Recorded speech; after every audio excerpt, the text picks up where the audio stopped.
everybody. Welcome to the Shift Health Coach podcast. I'm your host, Laura Kimbrough, and today we're going to be really talking about goal setting and making them achievable so that way this New Year's resolution is something that you can feel successful at, that it's not going to be the New Year's resolution that dies off the second, third, or maybe fourth week in January, but it's something that you can keep going with and reach your goals that you're setting out for. Now, when we talk about New Year's resolution, the failure rate of New Year's resolution is so high. And one of the reasons is because our goals either aren't clear or are not achievable. You know, we want to be very clear in what our goal is and how we are going to achieve that goal. And that's one of the struggles a lot of times we set off to, we're going to lose 20 pounds, but we're going to follow a certain diet, and then that certain diet maybe doesn't fit into our lifestyle, and it starts crumbling. It becomes difficult. You don't know what to make for dinner. You've had a stressful day, and suddenly it's screw it, and you're back to your old eating habits. And unfortunately, a lot of times when we start losing weight and we lose it fast and then we stop, we have a tendency to gain more than we actually lost, which leaves us higher than we originally were. We get frustrated, nothing works, and the cycle only continues. And that's really what we want to stop. We want to stop the cycle so that way we can all reach our health and wellness goals. So one of the things I realized that working with clients over the past, there is a certain formula that actually has been really successful. And one of the reasons that it's been successful is it aligns with who they are. It aligns with their values and their goals, and it fits into their family lifestyle. But a lot of times it doesn't get the wow factor of the big weight loss, 20 pounds in 1 month, or, those big changes. But that's okay, because when we don't have those big changes, that's where it gets to be more sustainable. That's where we're able to keep going. That's when it's easy, where it fits our actual lifestyle. So let's talk about how we can do this. So the first thing is we want to be very clear on what our goal is. And not only do we want to be very clear, we want to make sure that our goal is for us. A lot of times we set out goals and we set them for other people. I've seen men and women both do this. I want to lose weight for my spouse. I want to lose weight to get my wife off my back. I want to lose weight to make my husband proud of me. And that's great. And those can be really powerful to get you to take that first step in your goal. The problem is they don't generally have the lasting potential. I'll give you a perfect example. Let's say you are doing something for your spouse, and then let's say a week in, your spouse pisses you off. They do something that just pushes every single button you have. We all know this has happened at some point. And internally, you're like, you know what? I've struggled. I have been doing such hard work for this person. Screw it. I'm done. See, now you just totally lost all your motivation. Then you'll make up, things will be better, and then you'll feel horrible because you just totally sabotaged your goal. So we don't want to do that. We want to really set, if it's something that, let's say your wife or your husband has been really pressing you to make health changes for your overall health and well-being and longevity, and that's great. Let's say you want to just get them off your back, or maybe you really just want to reach these health goals. Make it internally. I want to do this goal so I can be healthy. I want to do this goal so I can be around for my children. Reframe the goal that it's something that you want. And why do you want it? What's important to you? And one of the next things what we're going to talk about is your values. I think all of us have some core values. For me, it's family and adventure. For somebody, it might be success and their children. Whatever your value is, I really want you to put a lot of weight in that value, because this is what's going to be consistent for you. So if it's something that you really value time with your family and you want to make those health changes because you want to be around for the longevity of your family, that is a great motivator, because now it's for you and it's for something that you highly value. So really making sure that our goals are clear, they're for us, and it's based on something that you really value. That's going to be important when it becomes to dealing with the success of just overall that longevity. Now, when we talk about values, we want to also make sure that when we're if you're picking out a diet, that those diets also align with some of those core values. So let's say that you read a recent article that said keto diet is the way to go. However, you are really passionate about animal rights. Maybe you don't eat a lot of animal protein. Well, setting up a keto type diet, which heavily relies on animal protein, might be really difficult. So maybe that might be something to reconsider. Maybe look at another diet that might not be so heavily in animal protein. Now, I do know there is an option on keto to do more plant-based, but it becomes very stressful. So make sure if you are choosing to do that, that whatever you're choosing aligns with that core value. Someone like me, I would never choose the carnivore diet for a whole lot of reasons. But for one, I don't like a lot of animal protein. So for me, choosing a carnivore diet wouldn't make sense because I know animal proteins, lots of it in high quality quantities, doesn't work for me. So we want to make sure that whatever we're choosing is clear, it's for us, it's aligning with values. I really find that if we can align with values, things are much simpler. You know, there was a time I talk a lot about this diesel mechanic, and, you know, stress management was a big issue on him, and he needed to find ways to manage his stress. It was affecting his health. And one of the things we ended up finding out is that he's an avid fisherman, loves fishing, and we ended up using fishing as a stress management. It worked. He sticks to it because his core value was he loved fishing. I am telling him, go fishing for your stress management. So when you can align those values, that's when it really works. And you have to have a plan when chaos hits. Chaos is always going to hit, no matter how well you are prepared, no matter how well everything is laid out. There's always that time that stress is going to come in, and you need to have that chaos plan. And a lot of times our chaos plans are relying on us prepping, which I am a huge proponent of making sure exercises are prepped, you know, so you wake up and you know what you're doing that day in the gym. Food is prepped, so you wake up knowing what you're going to eat. But what happens when chaos hits and it affects your prepping? What if it affects whatever you're doing? You have to have a plan.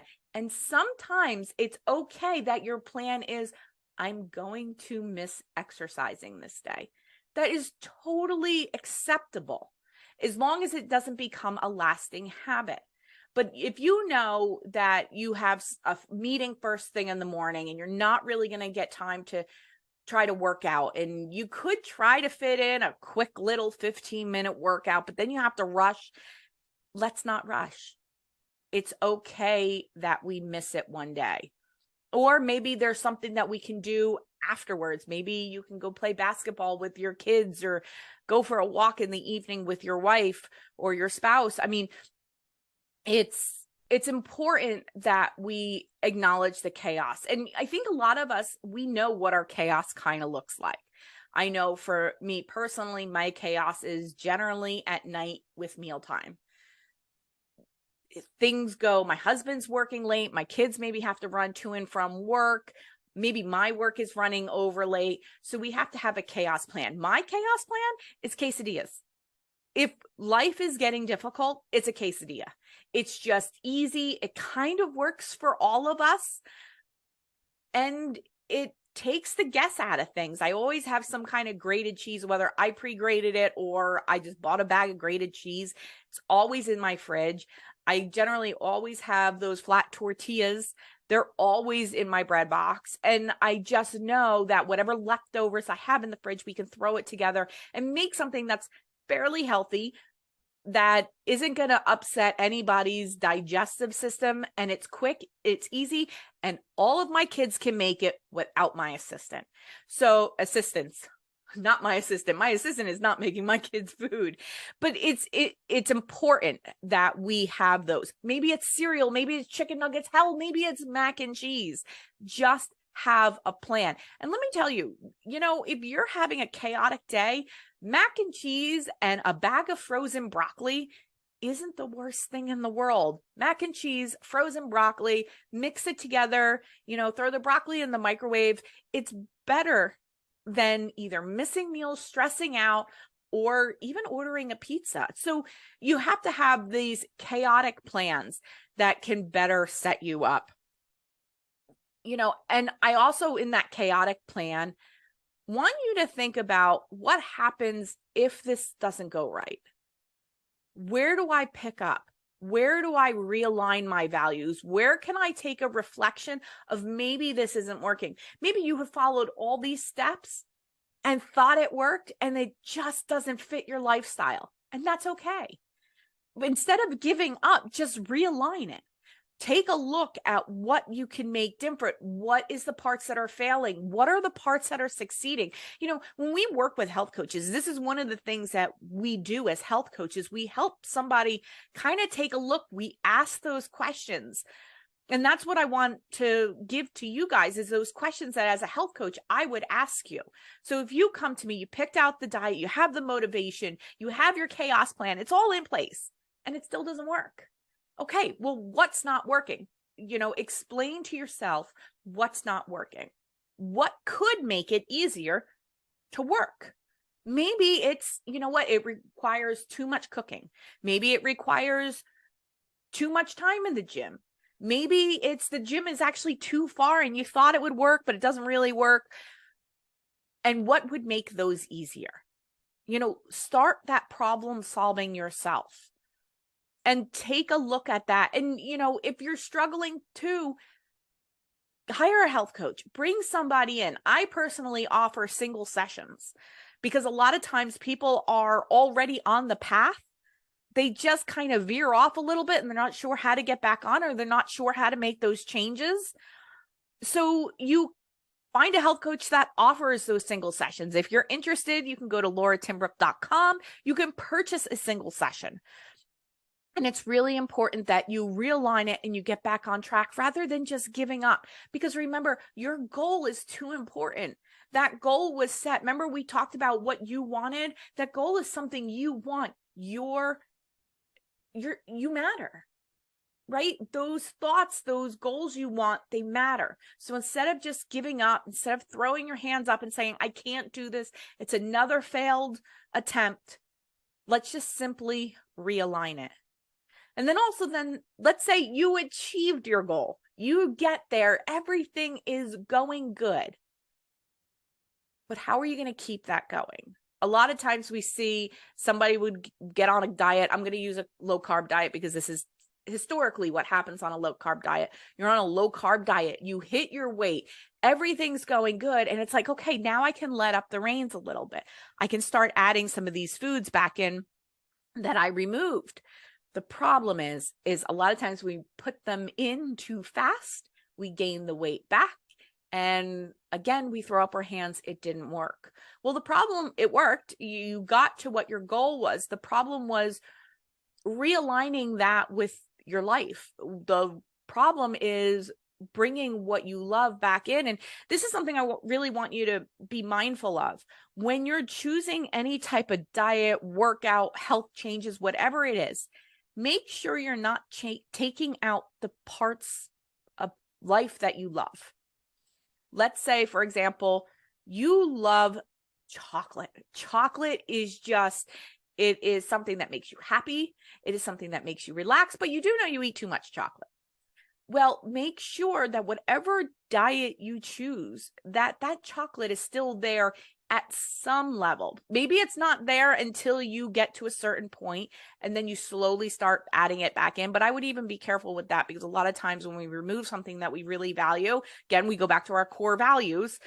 When we remove something we really love, it causes cravings. It causes us to, kind of go backwards on things. So if your typical diet includes a lot of rice, taking out that rice, maybe you have, whatever heritage you have, rice is comforting. If you take that rice out, that's going to take away that comfort. So you always want to leave it in. If rice is important to you, maybe limit the rice, maybe increase more vegetables. But keeping that in there, pasta is important. Don't just remove the pasta. And you know what? I know a lot of people will say, oh, well, you could buy the gluten-free pasta or this kind of pasta or the protein pasta or whatever kind of pasta it is, or even make zoodles. It doesn't replace pasta. And I'm a big zoodle fan. But when I want pasta, zoodles isn't necessarily going to do it. What I will do is I will mix a lot of zoodles with a little bit of pasta. So I'm still getting the pasta, but I'm getting more bulk from the zoodles or whatever you want to. But that, again, goes back to those core values, making sure whatever that core value is still in there. So I hope you guys got a lot of information. Just to recap it, we want to make sure our goals are intrinsic motivating, meaning they're for us. It's something that we want. We want to make sure we're aligning it with our core values, our beliefs, the things we love, making sure that's all in there. You know, we want to really focus on what are we going to do when chaos hits? What's our plan? And then what do we do if it's not going to work or we have to realign things? How are we going to manage that? And most importantly is once we reach those goals, how can we keep the success up? How are we going to integrate things that maybe we were not doing back into our lives that it doesn't affect our overall outcome? I hope you guys enjoyed this episode. I will talk to you all next week and have a happy new year.